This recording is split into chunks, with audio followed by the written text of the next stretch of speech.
अस्सलामुअलैकुम। फैज़ टीवी के साथ मैं हूं साइमा खान। शामिल करेंगे headlines.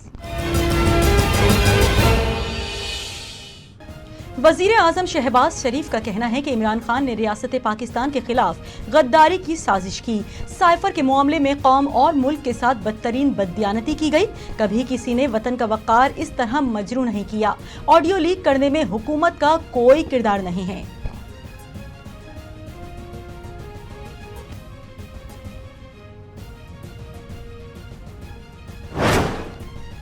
Chief justice Islamabad high court justice Athar Minallah ने पीटीआई अरकान के इस्तीफों के केस की समाअत के दौरान पीटीआई के वकील से कहा कि हम आपको 5 रोज दे देते हैं, इसमें मुतमईन करें। आप पार्लियामेंट वापस जाना चाहते हैं। पटिशनर्स बयान हलफी दे दें कि पार्लियामेंट के बाइकआउट की पार्टी पॉलिसी को नहीं मानते।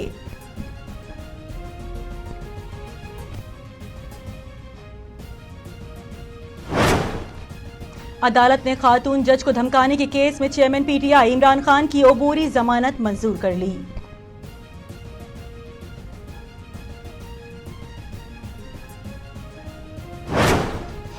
कौमी एहतिसाब ब्यूरो नैब ने बरतानिया से 19 मिलियन पाउंड के पाकिस्तान मुंतकली के मामले पर साबिक वजीर आजम इमरान खान की काबीना के अरकान को नोटिस भेज दिए। नैब बरतानिया से रकम पाकिस्तान मुंतकली और उसके निजी अकाउंट्स में जाने की तहकीकात कर रहा है और इंक्वायरी के लिए मुराद सईद और गुलाम सरवर खान को 11 अक्टूबर को पेश होने का नोटिस भेजा गया है।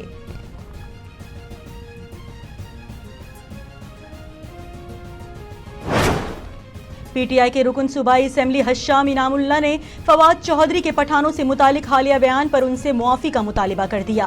पीटीआई रुकन हश्शाम इनामुल्लाह ने एक बयान में कहा कि फवाद चौधरी ने पठान से मुतालिक मजाकन जो कहा उससे पठान कौम की तौहीन समझता हूँ।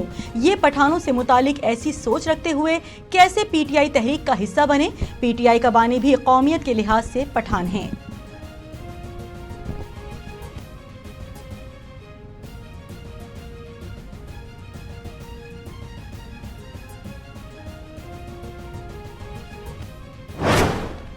साबिक सदर आसिफ जरदारी की साहबजादी बख्तावर भुट्टो के यहाँ दूसरे बेटे की पैदाइश हुई है।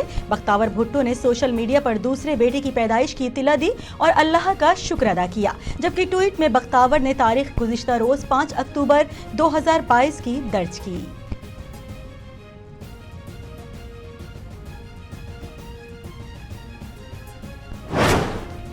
थाईलैंड के शुमाली हिस्से में साबिक पुलिस एहलकार ने अस्पताल में फायरिंग करके अहलिया और बच्चे समेत 31 अफराद को कत्ल कर दिया।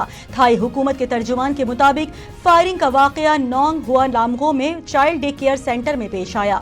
अफसोसनाक वाकये में बच्चों समेत 31 अफराद हलाक हुए। पुलिस हुक्काम का कहना है कि फायरिंग करने वाला मुसल्लह शख्स साबिक पुलिस एहलकार था, जबकि थाई मीडिया का बताना है कि फायरिंग के वाकये के बाद मुलजिम ने भी खुदकुशी कर ली।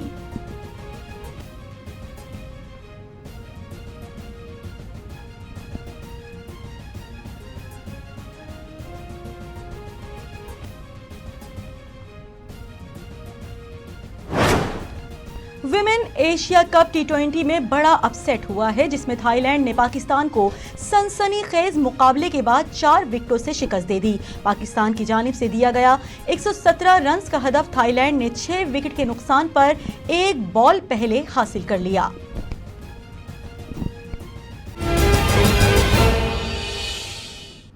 हेडलाइंस आपने मुलाहिजा की और इसी के साथ ही न्यूज़ स्टूडियो से फिलवक्त इतना ही। मज़ीद खबरों और अपडेट्स के लिए देखते रहिए फैज़ टीवी।